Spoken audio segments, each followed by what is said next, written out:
There's been a generally positive response to the Australian government's massive wage subsidy plan to help employees and businesses through the coming months of this coronavirus crisis. That's one of the key elements to our coronavirus coverage today. The number of cases worldwide has passed through 750,000, and the US now accounts for about a fifth of all those cases. So here's a look at what's happening today. So the $130 billion Job Seeker program will see businesses receive a fortnightly wage subsidy of up to $1,500 an employee. The Prime Minister expects up to 6 million workers will access the payment over the next 6 months. New restrictions limiting public gatherings to just 2 people start today, with state and territory leaders vowing to crack down on those flouting the rules. Police can issue fines for breaches with penalties of up to $1,600 in Victoria and $1,000 in New South Wales. In Europe, Spain has reported 812 deaths just in the past 24 hours, taking the national total there to more than 7,300 people. The number of cases is now more than 85,000 in Spain. That's higher than in China, where the outbreak began. Meanwhile, Italy is extending its lockdown until the 12th of April as the country's death toll rose past 11,500. Health workers in India have sprayed a group of migrants with disinfectant as fears of the spread of the virus rise there. America now has more than 150,000 cases of the virus. A US Navy hospital ship has docked in New York City Harbour to care for patients who don't have COVID-19, freeing up hospital space in the city for those that do. New York State is the centre of the crisis in the US, with at least 770 deaths attributed to COVID-19. And the coronavirus pandemic is now affecting at least 177 countries. More than 750,000 people have been infected by the virus, and more than 35,000 have died. So tens of thousands of businesses have already registered for the Australian government's emergency wage subsidy scheme. The federal government announced this $130 billion plan yesterday. Let's go to Noor Haider now at Parliament House in Canberra. So Noor, how many businesses have already registered with the tax office? Well, Joe, as of 9 p.m. last night, more than 66,000 businesses had registered to take part in this scheme. What the government's going to be spending is an enormous amount of money. $130 billion will be spent over the next 6 months alone to essentially pay the wages of an estimated 6 million Australians. So the way this scheme will work is that eligible businesses will receive $1,500 per fortnight to pass on to their employees. Full-time, part-time and sole traders will be eligible to receive that $1,500 wage subsidy, and casuals will also be eligible if they have been in the same job for more than 12 months. Now, to get this money, companies have to demonstrate that their revenue has dropped by more than 30% compared to the same time last year. For bigger companies with a turnover of more than $1 billion, they'll have to show that their revenue has dropped by more than 50%. Now, the government says businesses can register for this scheme on the ATO website, and they're encouraging employees who feel that they may be eligible to talk to their employers to see if indeed they can become a job keeper. And so, Noor, the government had already announced a doubling of the Newstart allowance for people who'd become unemployed. What does it mean for people who'd lost their jobs in the last couple of weeks who'd already applied for that? Well, Joe, you can't receive a job keeper payment and a job seeker payment. So for anyone who may have become unemployed in the last few weeks, or who may have been stood down or lost shifts and went to Centrelink to apply for the job seeker payment, they're being told they don't need to withdraw their application. The government will have a look at Centrelink applications and will also assess what businesses pass on to the ATO and determine what payment an individual can receive. Now, for more information, people are being told they can go to the treasury.gov.au website. There are fact sheets there available for both employers and employees to help them determine exactly how this scheme applies for them. The Treasurer, Josh Frydenberg, has told us that the money will begin flowing from the beginning of May, and payments will be backdated until the beginning of March, Joe. And what's been the reaction from unions and business groups? Well, Joe, it's not often that you have business groups and unions on the same page, but these are unprecedented times and they have largely been welcoming of this scheme. So we heard from the Australian Council of Trade Unions and they say that this is very welcome. They have raised concerns about the fact that the scheme does not apply to all casuals and that there is that criteria that requires a casual to have been in the same job for 12 months. They're hoping the government will change that. But business groups also say this is a positive move. They say they have conceded, though, despite this scheme, some businesses will have to permanently close because of the coronavirus crisis. But as I mentioned, both unions and business groups are on board, and we know that the opposition are also supportive of this. Parliament will have to be recalled for this legislation to be passed, and the opposition has already said they'll be constructive and supportive. Okay, Noor Hayder there in Canberra. Now, Virgin Australia has asked the government for a bailout as the coronavirus decimates the aviation industry. It's reported the airline wants a $1.4 billion rescue package. Reporter Steph Ferrier joins us now from Melbourne. Steph, good morning. So take us through exactly what Virgin is asking for. Yes, good morning, Joe. Well, Virgin Australia has confirmed it's seeking federal government assistance to help it ride out this coronavirus crisis. Now, the CEO has written to the federal government, and while the airline won't detail exactly what was in that letter, it is understood to contain a request for a $1.4 billion loan rescue package, which would see the federal government take an ownership stake if the airline is unable to pay back that loan within 2 to 3 years. Now, of course, we've already seen the airline stand down around 80% of its workforce and make 1,000 staff redundant, as well as dramatically cut its domestic flights routes by about 90%. But the company says that it still needs to do more, and it's still taking these measures, and it needs some assistance from the federal government. Now, it has actually confirmed that in a statement, saying that if this crisis is prolonged, then support will be necessary for the industry to create a viable industry in the future once this crisis is over, and to protect jobs.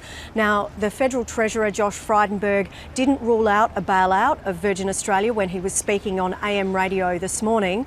And also we've heard from the Federal Industry Minister, Karen Andrews, when we asked whether or not a $1.4 billion bailout was worth it to keep Virgin afloat. There are obviously a range of discussions with some pretty critical industries right across Australia, and we're going to be looking at what our sovereign capability is. Look, I don't want to comment directly on Virgin or any discussions that may or may not be taking place. Okay, Steph, now let's go to the latest statistics on coronavirus around Australia, because there's been a lot of talk about this over the last couple of days because the trend has been going down. Some politicians have been keen to say they're encouraged by these early signs, but all of them are saying we should be very cautious about how we treat these daily figures. Yes, Joe, that's right. If we just take a bit of a look at some of the national figures now, we're nearing 4,400 cases across the country, with sadly 18 deaths recorded. Now, as you can see, New South Wales is by far the worst affected state, with more than 2,000 cases there, and that follows a rise of 114 cases overnight. As you can see, Victoria is 821 cases, Queensland 689, and then there's a bit of a drop with South Australia and Western Australia both recording in the 300 mark, and quite a significant reduction there for the ACT, Tasmania and Northern Territory, with only 15 cases. But as you say, people are saying to exercise a bit of caution with this, because what we do need to see is whether or not these restrictions that have just come into effect as of midnight tonight, which is on public gatherings, banning any more than 2 people, except of course in your own household, being together, and just basically making sure that people stay at home unless they absolutely have to, for work, for food, for medicine, or for a little bit of exercise. What the health authorities are saying is that the key issue is those community transmissions and the ones that we can't actually see as yet. Now, what we've seen in New South Wales, for example, is that they still have 250 cases of community transmissions or locally acquired cases where they don't know where that infection has been picked up. And in Victoria, there's 29 cases. Now, New South Wales Chief Medical Officer Dr. Kerry Chant just said that there has been a bit of a cluster of an outbreak among backpackers in the Bondi area as well as Waverley, and she is obviously wanting to see the testing increase a bit more and the potential of pop-up clinics.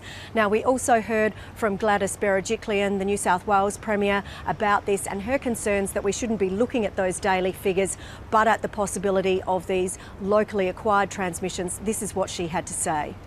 We have had localised breakouts in areas like Waverley and Bondi, and as a result, Dr. Chant will instruct all the medical professionals in that area to increase the level of testing, to increase the number of people tested in that community, to really reduce the community-to-community transmission. We know New South Wales has taken every strict measure we can to date to really control the spread. What is of concern to all of us is that unknown, that level of community-to-community transmission that you might not pick up if people don't have the symptoms, and that's the real threat. People walking around without symptoms, not realising they have this disease. Gladys Berejiklian, the New South Wales Premier there, and of course she is commenting on the fact that there's been a 350% increase in the past week in New South Wales of those community or locally acquired transmissions. Now, Dr. Kerry Chant, the Chief Medical Officer, also said that they have 35 people in New South Wales in intensive care. That's 16 people that are requiring a ventilator. Now, we also heard from the New South Wales Police Commissioner Mick Fuller, and he said since these bans have come into place, they've had to write out 13 tickets so far for people who haven't been abiding by some of these restrictions, and he certainly hopes that he's not going to have to write out many more, but obviously some people just aren't getting the message. Okay, Stephanie Ferry reporting there from Melbourne. And just while we're on the subject of the statistics here in Australia and around the world, John Byrne-Murdoch from the Financial Times puts out a chart each day tracking how each of the countries, he puts out a number of charts, but there's one that we've been keeping an eye on, which is the coronavirus trajectory, total number of cases in what he describes as some of the major countries around the world. As you can see, the US is just off the charts now, literally, in terms of the number of cases. There are more than 150,000 cases in the US. It actually makes up a fifth of all the cases around the world now.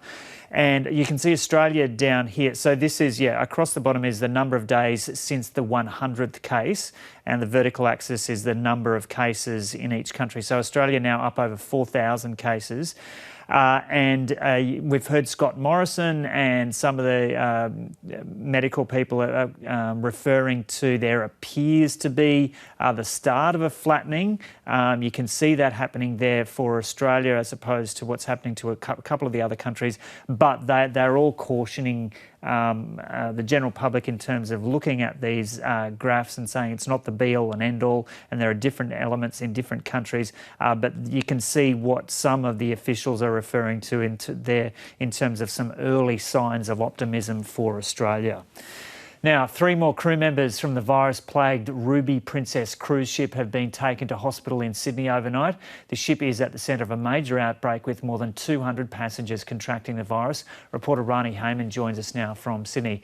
Rani, g'day. So what's the latest from the Ruby Princess? Hi Joe. Well, this morning we've learnt that, as you said, 3 more crew members have been evacuated off the Ruby Princess cruise ship, which is sitting just offshore from Sydney. Those people were brought to Botany by Water Police and New South Wales Ambulance Service. We understand that those people are being treated for respiratory issues, but that also comes obviously on the back of 3 other people being evacuated off that cruise ship, crew members, on Sunday night, and they are also in hospital. We heard today from the New South Wales Police Commissioner Mick Fuller that one of those 6 people is actually in intensive care in hospital at the moment.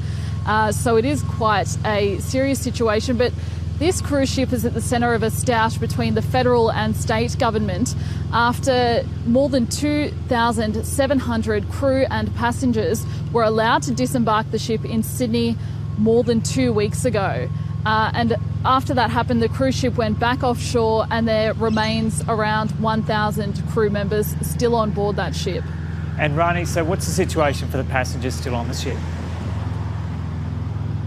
So for the people still on the ship, the New South Wales government is providing humanitarian relief to them, so food and other sort of supplies. But at the moment, their future is sort of up in the air. It's not known when they'll be allowed to either dock in Sydney and then return back to their homes, or they may be out there for quite some time. The New South Wales Police Commissioner was saying that there are around 9 ships currently offshore from New South Wales. What he did say was that 2 women who were pregnant on those ships have been evacuated, and also another person who suffered a medical episode.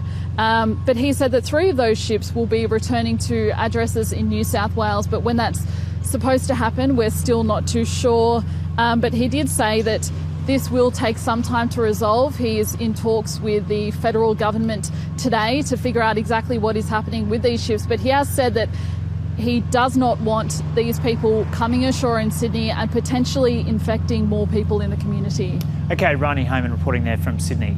Might just go to the Johns Hopkins University website, which has become kind of the go-to website in terms of the overall picture around the world with keeping up with what's happening with coronavirus. So up in the top left-hand corner, you can see there the total confirmed cases now more than 750,000 and 37. So that's just past 37,000 deaths around the world. Italy accounts for almost a third of those deaths, and the Spanish death toll has risen up over 7,000. Now, if you just click on what's happening in the US, it's just extraordinary how the cases are skyrocketing there. So 160,000 cases now in the US. The death toll just about to hit 3,000. So the US is confronting an extraordinarily difficult situation there. We heard yesterday from the Chief Medical Officer there in the US, Anthony Fauci, concerned that there could be up to 200,000 deaths in the US because of this coronavirus outbreak. So the US Army Corps of Engineers will help open a temporary field hospital at a convention centre in New York City. President Donald Trump announced an additional 2,900 medical beds will be available to treat patients who are not infected with novel coronavirus. The centre is designed to help with overflow at medical facilities in New York, which has become the centre of the outbreak in the US. This morning I spoke to our nation's governors to help each state get the medical supplies they need. And yesterday, Vice President Mike Pence asked our nation's hospitals to begin reporting total bed capacity, ICU bed capacity, ventilator capacity, and vital medical supply levels on a daily basis. And Mike, thank you for the great job. Thank you very much. In New York, the 2,900 bed hospital under construction, which is now completed. They completed it in 3 days, you might say 3.5 days, at the Javits Center. Will be completed today. And when you look, so they're going up, I think we're going to be adding some more beds, which will be completed today. And nearly 3,000 medical beds will become operational. The U.S. Navy ship Comfort also arrived today, equipped with 12 operating rooms and 1,000 hospital beds. Work has begun on additional temporary hospital sites, including a 600-bed capacity nursing home facility in Brooklyn and numerous floors of a high-rise building on Wall Street. So it's been really pretty amazing what they've done. The Army Corps of Engineers, what they've done, they just completed, think of it, a 2,900-bed hospital in New York in just about 3 days, maybe 4 days. And the whole city's talking about it. On top of that, we floated in a great ship, which is going to be 1,000 rooms, which is being used for patients outside of what we're focused on, and that will free up a lot of rooms for what we're focused on. So it's been great. And the Governor of New York, Andrew Cuomo, has warned that what's happening in his state will happen elsewhere across the US. New York has become the centre of the coronavirus outbreak in the US, with 60,000 reported cases and more than 1,200 deaths. A US Navy hospital ship has docked in New York to relieve pressure on the city's overstretched hospitals. Mr Cuomo has described the scale of the outbreak as staggering. Anyone who says this situation is a New York City only situation is in a state of denial. You see this virus move across the state. You see the virus move across this nation. There is no American who is immune to this virus.